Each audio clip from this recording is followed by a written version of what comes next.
Shane, we'll start with you. Through extensive market research, Seabury always has its finger on the pulse of the regional and national real estate markets, and I know that you have your report upcoming soon here in a couple of weeks. If you talk a little bit more globally, talk about what Seabury anticipates in overall leasing volume and vacancy rates for the years ahead. Sure. So CBRE is very heavily data driven. We do our local market reports annually, and then on a national level, there's quarterly reports in every sector you could imagine. I would say, nationally speaking, the kind of optimism is increasing across the board, especially the Northeast, which is really where we kind of focus what we're doing here.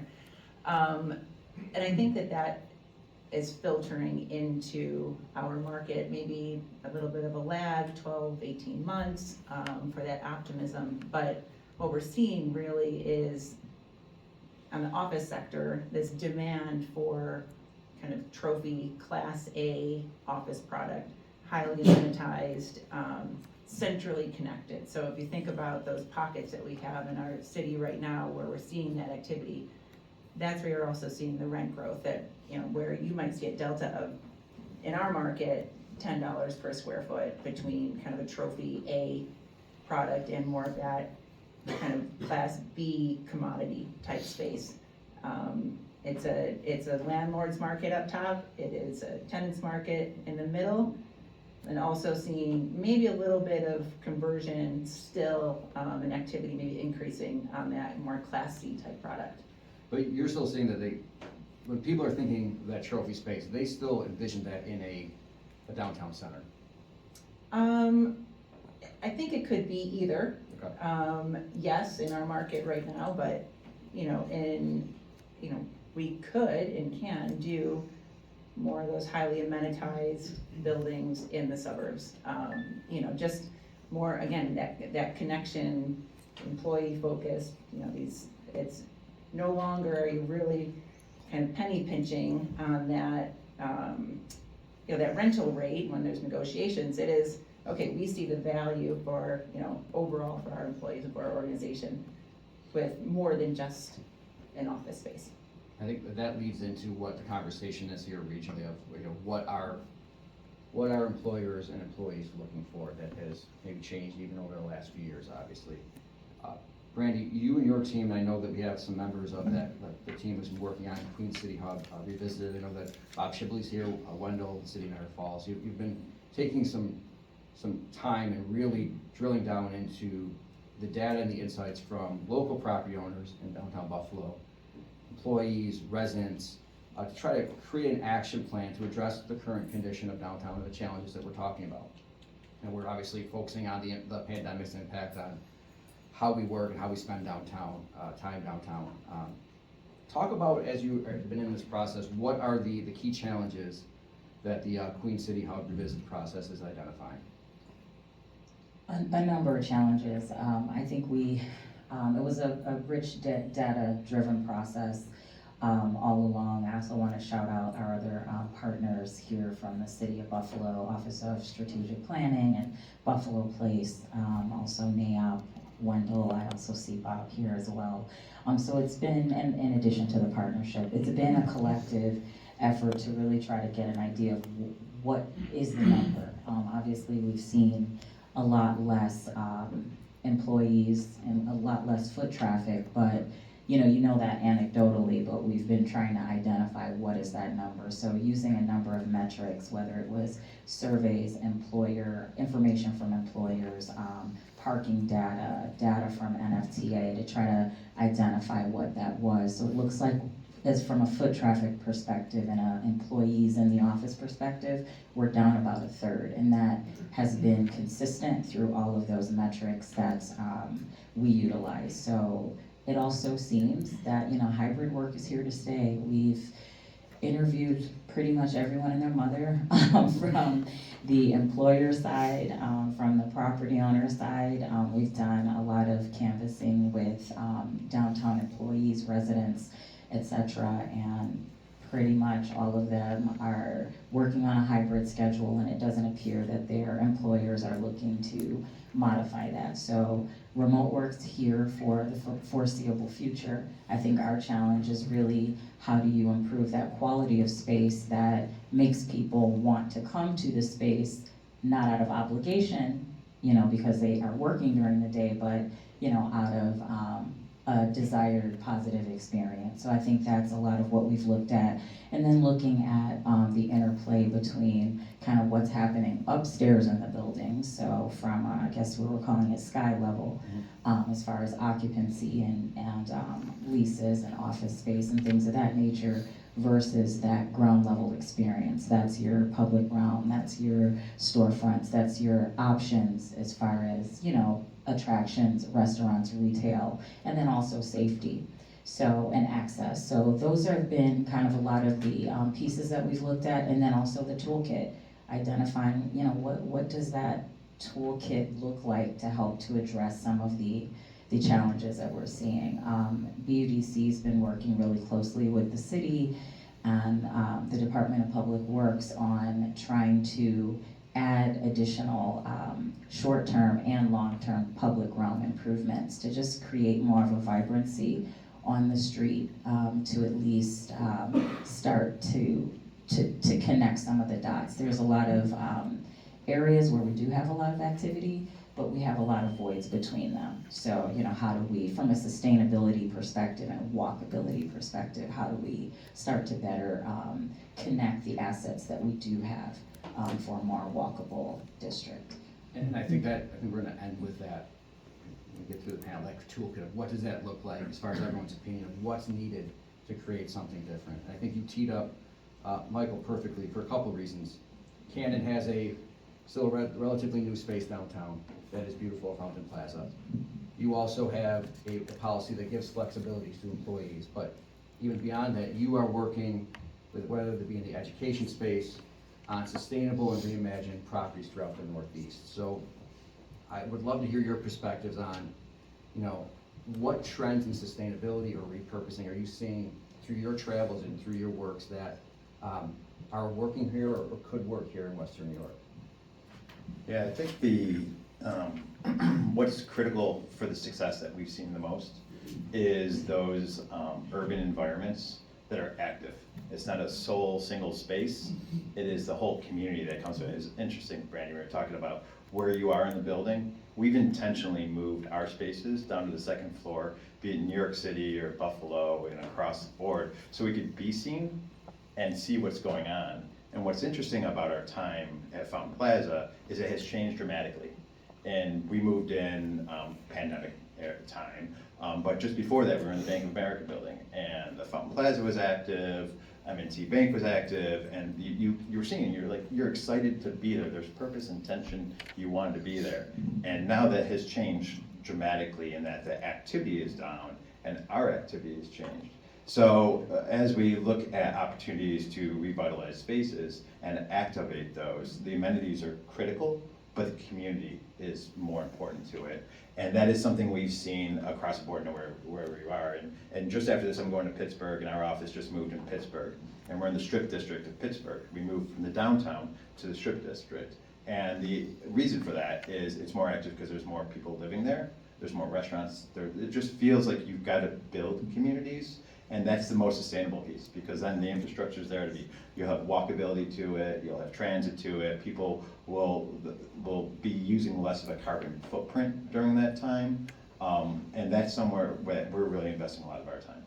You made a point in an earlier conversation about how Camden does things about, if they don't have to be there, what's the motivators? And obviously amenities are part of it, but you've mentioned that it's also making sure that employees know that there is a benefit, whether it be mentorship or being involved in things, of being in the office. So just kind of reaffirming that, doesn't have to be an official policy, but hey, if you're renewing your career, there's a benefit to being where the action's happening. Well, I think we've tried to make it intentional. So we work on projects. So we invite the whole projects teams in intentionally for them. There's a purpose. And what we've seen is the more they come in, the more they stay, But I will tell you, Friday, Mondays are brutal, no matter where it is, and we all see it. So I think there's, we as an organization, and we're seeing this across our clients, we're renting at 60% capacity now because we have so much retail space that our office space that's not being used that we're paying for. We're using hoteling. Hoteling is critical now.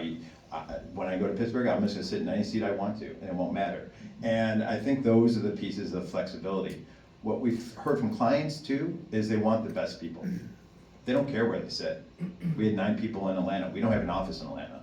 They don't care where they sit. They want their best people. So there's this real tug and pull. There was a disruptor that came out. COVID was a disruptor. AI is a disruptor. This remote workplace. All these disruptors are going. So we're not going back. But what I'm inspired by, and I see in urban environments, is where you have thriving communities, investment in housing, investment in retail, and density that comes with it, they're thriving.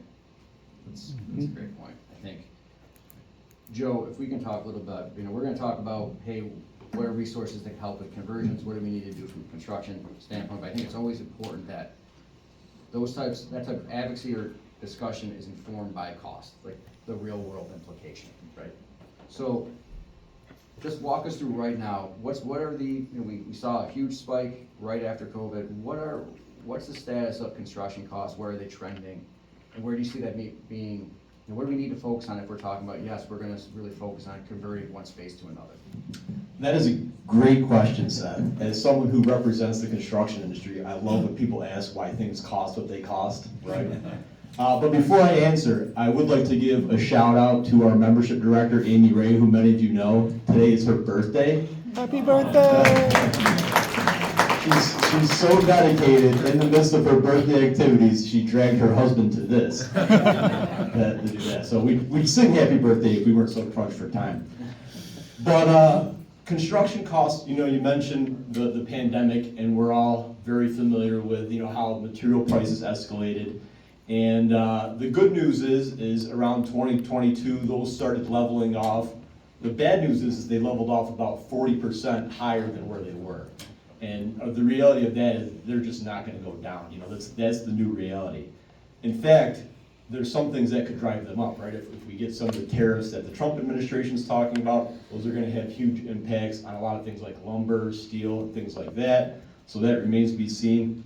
Another cost driver for construction that's not going away is labor.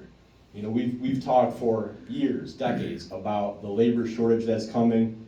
We've tried to do some things to mitigate a little bit, some things worked, but it's still something that we're dealing with, and it's going to continue to progressively get worse.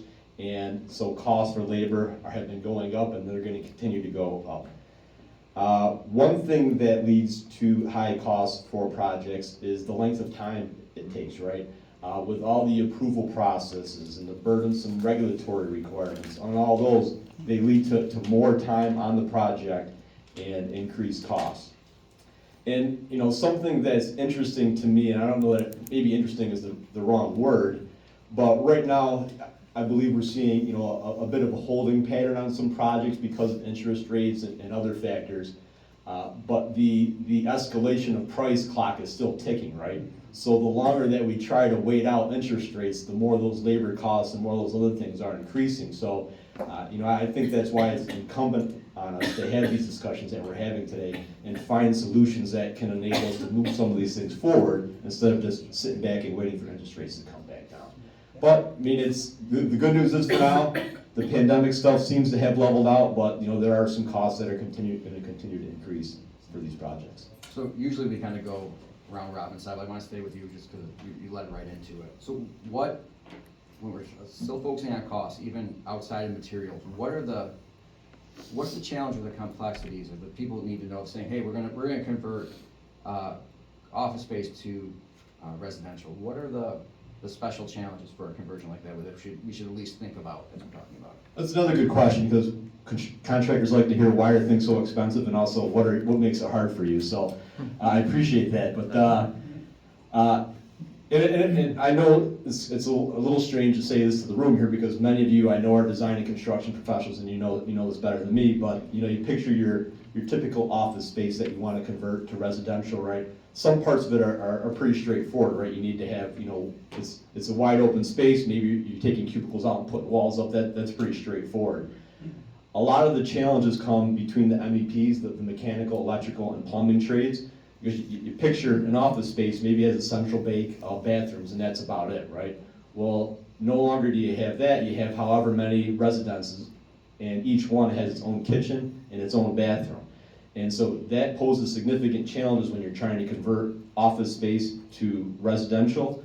But what you can do to mitigate that is it's critical to have good coordination between your design team and your ownership and the contractors. Bring these folks together as early as you can. Get the contractors involved in solving some of the challenges you may have with getting, heating, plumbing, and electrical to all the residences. And the better you do that, the more easy it will be to overcome those challenges. Another challenge somewhat related to that is electrification. Even if you're on a project that that won't have all electric or some version thereof, it's still something that is disrupting our industry. It's having an impact on utilities. It's having an impact on contractors. It's another thing leading to lengthier times in getting these projects delivered. So that's just another reason to make sure that you have a good contracting and design team together, and that they're planning ahead about what are the electrical needs of this building going to be, how are we going to deliver it, what types of changes need to be made to the grid to be able to handle this project, and to also be aware of the CLCPA and the electrification laws. They've been passed pretty quickly, right? Things are coming at us through a fire hose as far as electrification is concerned. A lot of the stuff still isn't figured out. Right now, the code and the regulations for implementation of that are still not in final regulation, and we're supposed to be complying with it, in about a year from now. So think of that, right? But there are, once you start digging in, there are some exemptions and some workarounds that a good contracting team and a good design team would be aware of.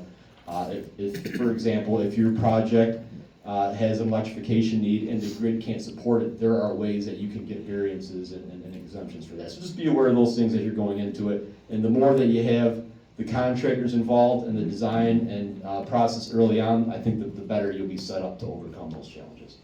And that's something that we're going to, especially in the CLCPA, just continue to get as much information out as we can, because you're right, it's changing, and I think it happened quickly, and I don't think everybody knows about it. Shannon, I want to go back to you. So when we were doing, the region was doing conversions effectively over the last 15 years, the challenge then was still activation of retail space. There was obviously a profit margin for the residential units, for the office space, but retail has been complicated here for years, and now it's compounded, right? So as we're trying to figure out the future of these buildings, I think it's important for us to understand, what's happening locally, but let's really look at the retail trends before we possibly set up businesses and spaces that it's not going to work out if we continue to just, have them be tenants. You talk just a little bit about the trend lines in retail and where you see that going over the next couple of years. Sure. Easier to talk about the strip plazas, Right. the high demand, very low vacancy available in the strip plazas. I think we all know that the malls, it's still challenging in the mall sector. Some changes there, I think positive changes in the mall sector nationally, and I think we're seeing a little bit of that here. When you talk about in the city, in the core ground floor retail, I really think it still comes down to people servicing those. They need to be relevant retailers, but being in that, again, that connection with the other uses, whether it's, the office users, the folks that are living in the city core, but I think it's just such a challenge still until you have the people coming in and out of your door, people walking the street and kind of activating that. And I think that's the reality of it is understanding that, yes, if the consumer demand is looking for certain types of amenities in strip malls and things like that, it's a fact, right? So if we're looking at what are the amenities that are needed in downtown core, I think everyone just needs to be intentional about it. What would draw people here that serves the community around them, and also might be a draw for someone who has to drive into a downtown core, not during office hours, right? So I think it's just, those decisions are gonna be super important. You know, and the thinking of 10 years ago isn't gonna work now. Michael, I wanna go back to you. So Canon does a lot of things with really focusing design on really a holistic experience for individuals, right? So I think that if we're gonna really change our thinking about a lot of things, it could start at design, especially if you have an opportunity for it, there's gonna be more conversions. So if you could just kind of talk about Canon's approach to that, and maybe something that other companies that are about to be on maybe a large and costly decision, what they can think about. So I want to pop back, Joyce, Yes, for of just a course. quick moment. I think something you were saying over and over stuck with me, and I think it's critical here. The challenges with conversions oftentimes are not having everybody as a team talking together throughout the process. Too many times we say, okay, we're getting, Mr. Owner, you're here, you're gonna hire a design firm, and then you're gonna hire a contractor, and we're all gonna report back up to you, and it's then contentious at points. And conversions are tough. You know, we were talking the other day about, you know, I cut my teeth in Buffalo when I moved back on art space. Big warehouse, converted into housing, open floor plates, really easy. Now we're talking about vertical conditions where you have offices in spaces that were uses below and changes, and those footprints are different. Ceiling heights are different. Like, the greatest success I've seen is when you have a team truly hired. So how you procure that, what that procurement method looks like, I would challenge it to say, don't do it the good old way where I'll make it the lowest bid partner in there, and I'm gonna bring them in sequentially. Bring them in the beginning and be a team and design build, we can talk about all day and the process for that. But I think that is a better path for the conversion challenges. You know, the other thing they were talking about, you know, I work in the education field, you know, I'm a Buffalo advocate and a planner and an architect. And one of the things we saw in academics, I think actually conveys to the urban environment too. So you have a campus with 50,000 students on it. Look at all the housing that's been built off campus, right? You have everything you want on that campus. You have student unions, you have rec, you have academics, you have it all there, but students are still going off campus. Because the point with campuses, they were building these isolated moments of housing's over here, your academics course here. Same thing with the city, they're all segmented. But what we're seeing now is an investment in academia in the same way I would relate back to the city of saying you need to invest them more together. So we're building a school of medicine with housing integrated in it at the core of a campus. Like there's some real intentionality to it. So you say work, live, play. Well, if you're going to school to be in the healthcare field and you're in it all the time, well, having your housing connected to it and connecting to people of similar backgrounds. So there's this, I like this comparison of where academia has gone, and there's some highly successful campuses. Older campuses have done this for a long time, but I believe we're moving this way, and University of Buffalo is doing a good job of talking about this too, but I think that there is this need to create community. Now, you can't force it. You can't say, you have to come back to work. You have to do this just because I gave you a ping pong table and a beer tap. No one's gonna come. That sounds cool in the beginning, but it is this, like, I'm excited to be here, I wanna be here. So there's a lot of investment in time in creating community, and I love that the time being spent in the city on that, but it is not a quick reaction, it is a long-term investment. So I don't know if I answered your question at all and went off on a tangent, but I just think like that's at the core of our issues are creating density, creating a desire and will to be there. Programming supports it, amenities support it, young people living downtown, older people living downtown, all different backgrounds, like that community is what supports it. But you did answer the question. I think you really highlighted of the ping pong table, the cool chairs, the beer tap, it's like 15 years ago thinking, right? And in all reality, as we rethink this, we don't want there to be an insular experience for employees. We actually want them to go buy their lunch and buy their beer after somewhere else, right? So that's a big part of it, and I think you highlighted a really other important part of it is an argument for design build, because it has to be intentional. This is not just a construction project. If you're trying to rethink and repurpose the way that you use an office space, being innovative and connected, all the contractors connected from the beginning makes a ton of sense. And we talk often about, we have a mantra that's called living center design. It's how you connect community, people, society, and the environment. That hits on everything that is truly great about cities. That's well said. I think, Joe, I wanted to bounce back to you for a minute. So are you seeing over the last year, are you seeing a uptick in conversions yet, or is it something you're still waiting for? No, I mean, I asked a number of my board members for, their thoughts on this as well, and it's not something that seems to be happening much at all right now. If someone sees something different, I'd be curious about that, but we're not seeing it yet, and it's something we'd obviously really like to see, but we're not seeing it. So then that leads perfectly into the fact that, hey, everyone's thinking about this, but, figuring out a way to make it work. Brandy, I want to go to you. So, as I mentioned, you're doing a lot of work already with Queen City Hub Revisited. Talk a little bit about if an employer has not gotten involved in this process yet, right? How can they do that? What's the next step for them to say, like, we're thinking about this, we want to make sure that we're giving input, I want to join the conversation?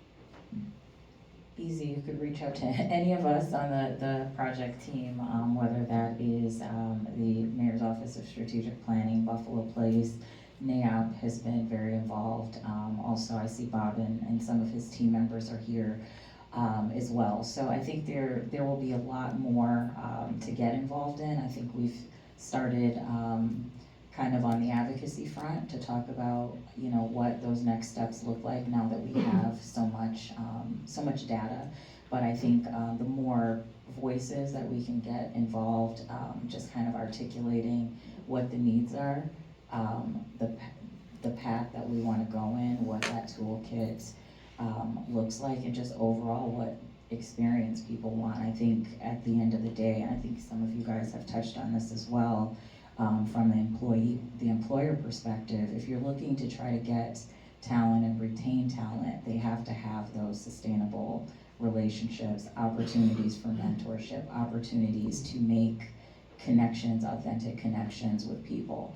And if you have an area where everyone's kind of in a silo and it's not a shared kind of community, if you will, or shared space or shared vision, it's really hard to sustain any investment that you may be making. So I think that's really, really important. So I think it kind of behooves the employers, if they want to maintain and retain the best talent, and then it also helps support any investment from any of the private sector and public sector that are going to be involved in this initiative.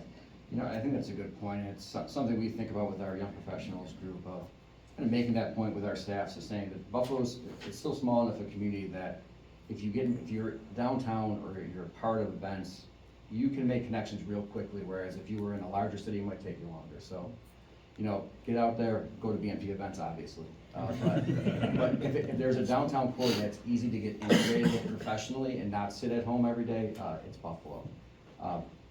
Brandy, I want to stay with you. I'm going to ask this question of everybody. We can go Joe and then go back down the line. So we're talking a lot about advocacy and toolkit and the resources and changes that will be necessary to spark the conversions that aren't happening yet. So if everybody can talk just a little bit about, if we're building an ideal toolkit, it's not one of those situations where money is not an option, because it always is. But what are the types of resources or tools that you think could help fill that funding gap?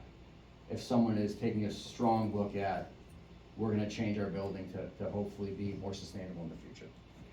So I believe we did some research on this, and Dan from NAIOP is here. I know you were very involved in that. I believe there's about a 20% gap that's been identified. I think based on the data that we have, there's about 500,000 square feet that is generally ripe for conversion. Some of the things we've been looking at is that a new tool? Is that a new tax credit tool of some sort, or financing of some sort? Or is that maybe a retooling of an existing toolkit? We obviously want to have a mixed income and diverse downtown area ripe with a lot of different options. whether that's affordable housing, middle income housing for families, I think is really important for us too when we talk about sustainability.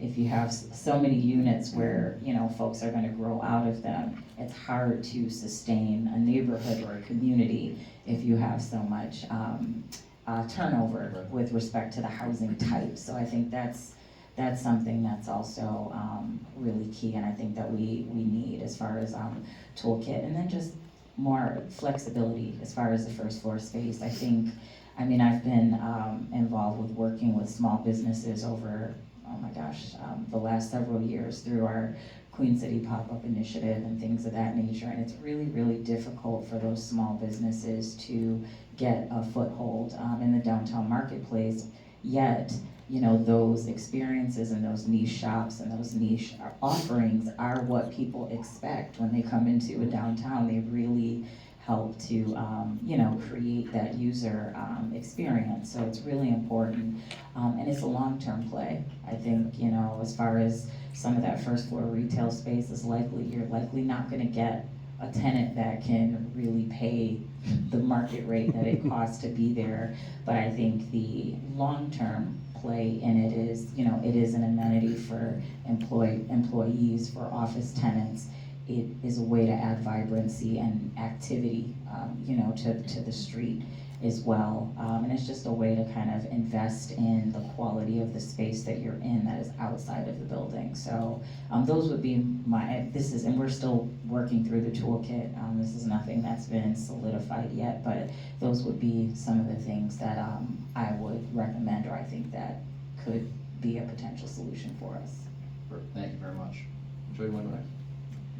Yeah, and, not so much on exactly how, the funding works for these projects, but when I think about this, and it really struck home for me when we were having our pre-planning call about when we're thinking about these challenges ahead of us, that we're also thinking about where we've come from and what we've done, right? Adaptive reuse is about as Buffalo as the Buffalo Bills, right? Like that's all we've been, but we've been doing a lot of that for the last 15 or 20 years.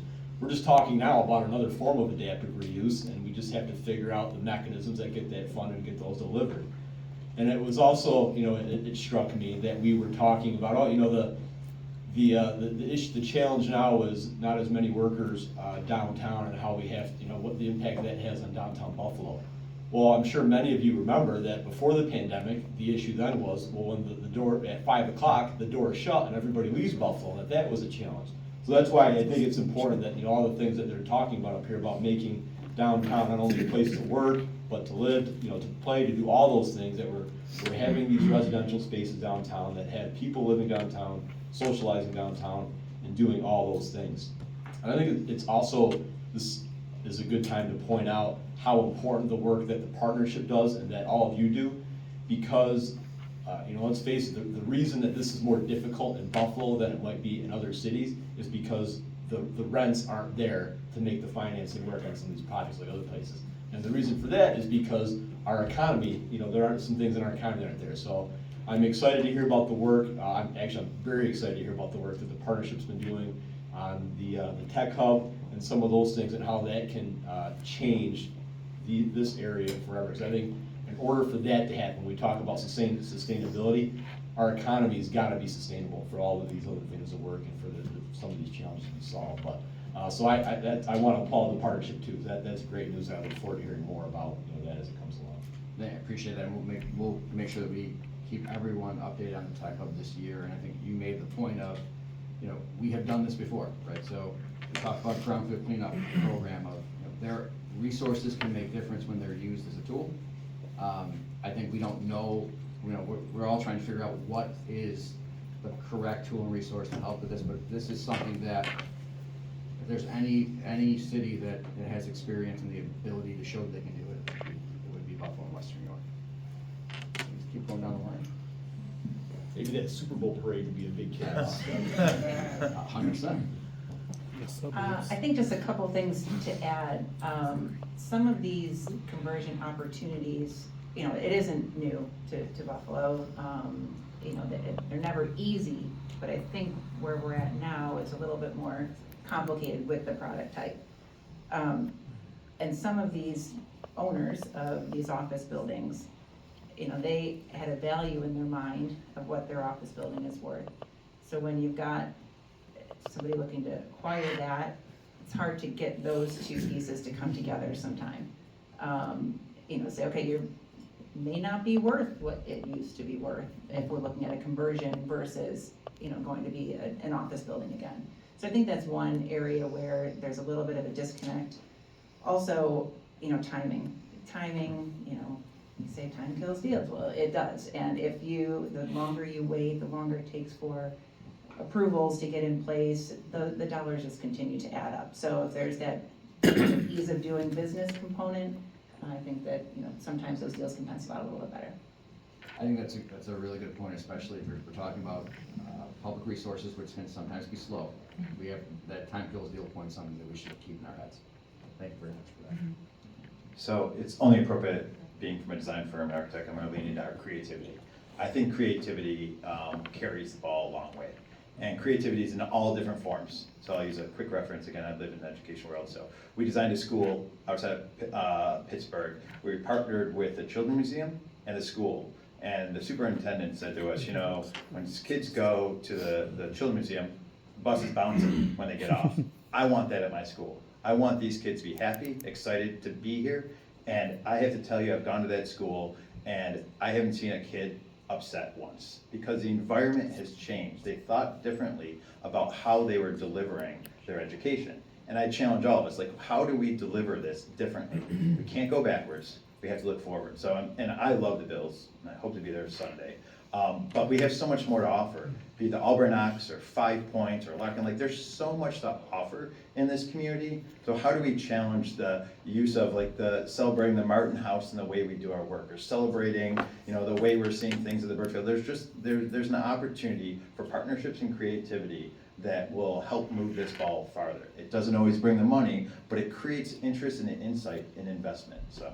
Well, I think that's something to focus on. It's really, as we're reimagining individual buildings, it's also making sure that we're connecting people to everything that's outside of it, right? So it's getting people out into the economy to interact with everyone's business here. And I think that's, you know, we had obviously strong momentum going from the pandemic. Things happen, right?